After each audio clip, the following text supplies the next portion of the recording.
Assalamualaikum warahmatullahi wabarakatuh. Selamat berjumpa kembali di channel Dwi Swan. Mudah-mudahan teman-teman semua yang sedang menyaksikan video ini senantiasa diberikan kesehatan dan rezeki yang berlimpah.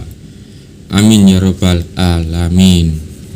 Kali ini saya telah merangkum sebuah drama seri yang berjudul.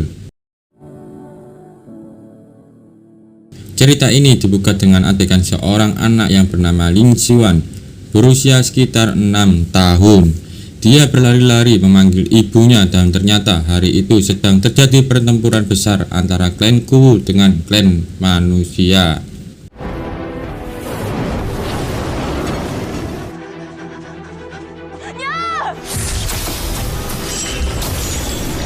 Klan Kuwu adalah sekelompok bangsa iblis, namun pada zaman dahulu mereka semua hidup berdampingan dengan manusia.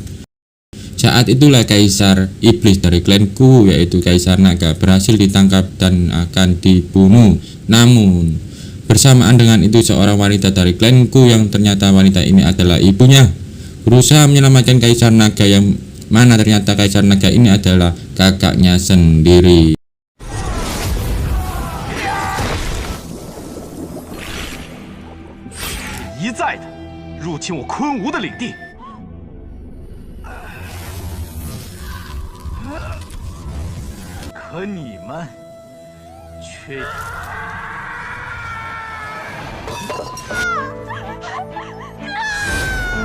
Namun wanita ini malah terbunuh oleh Guru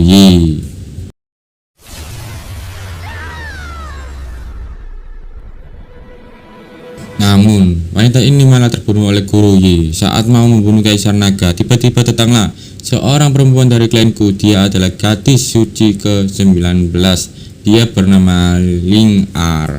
Dia datang untuk melindungi Kaisar Naga dan mengorbankan dirinya menjadi butiran kristal yang membungkus Kaisar Naga.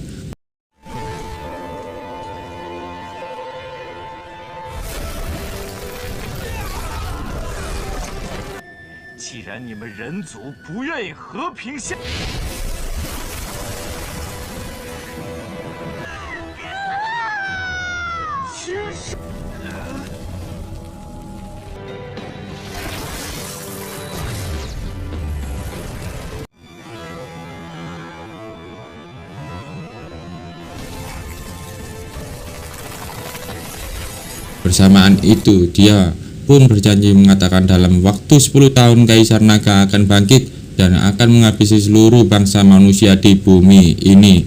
Ucapan itu pun menjadi sebuah kutukan dan hilang bersama pedang pemilik Kaisar Naga. Tulisan Ono yang mengetahui ibunya telah tewas, ia tidak bisa membendung lagi amarahnya. Ia berlari menghampiri Guru Yi untuk membalaskan dendam kematian ibunya, tapi apalah daya, dia hanya seorang bocil yang tidak mempunyai kekuatan apapun.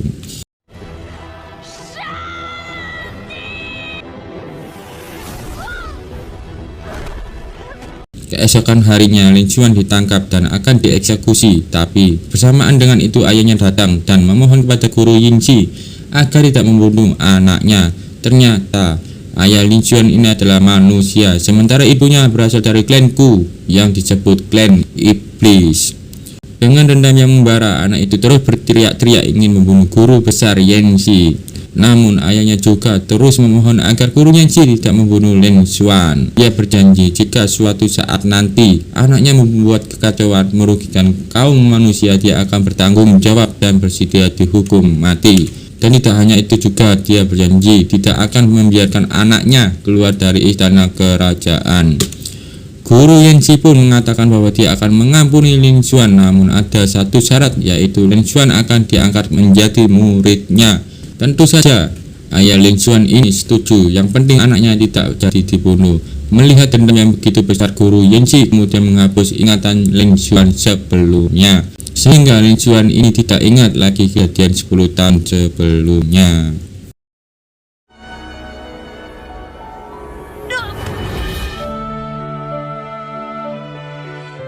Singkat cerita, Lin Xuan sudah menjadi seorang pemuda yang dewasa. Walaupun ingatannya dulu pernah dihapus guru besar Yingxi, Namun ternyata ingatan itu pun belum sepenuhnya terhapus.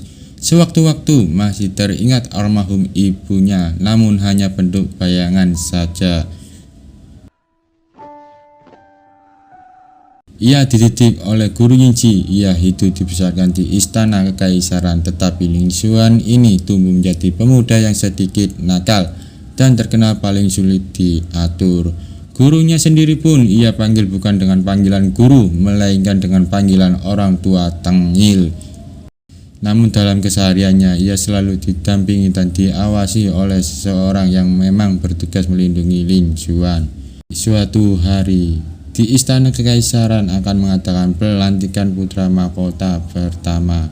Putra mahkota atau pangeran pertama ini sudah tahu tingkat kejahilan Ling Xuan. Benar saja, saat dirinya akan dilantik menjadi pangeran pertama, ia diculik bersama temannya.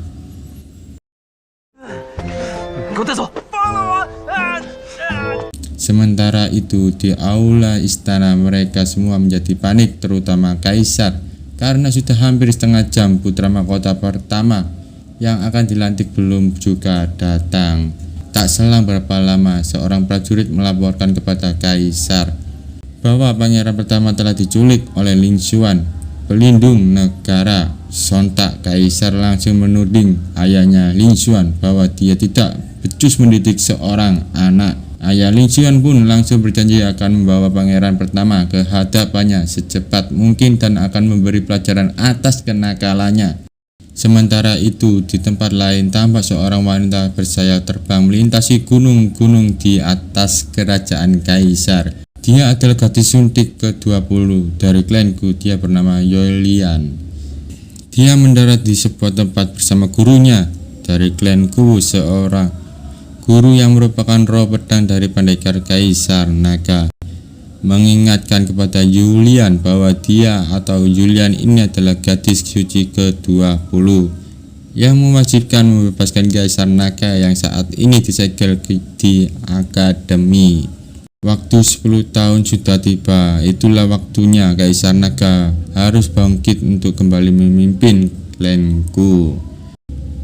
Ia pun meminta Youlian untuk menyamar menjadi manusia dan mendaftar di Akademi Moyun untuk mencari tahu di mana kaisar naga tubuhnya disegel.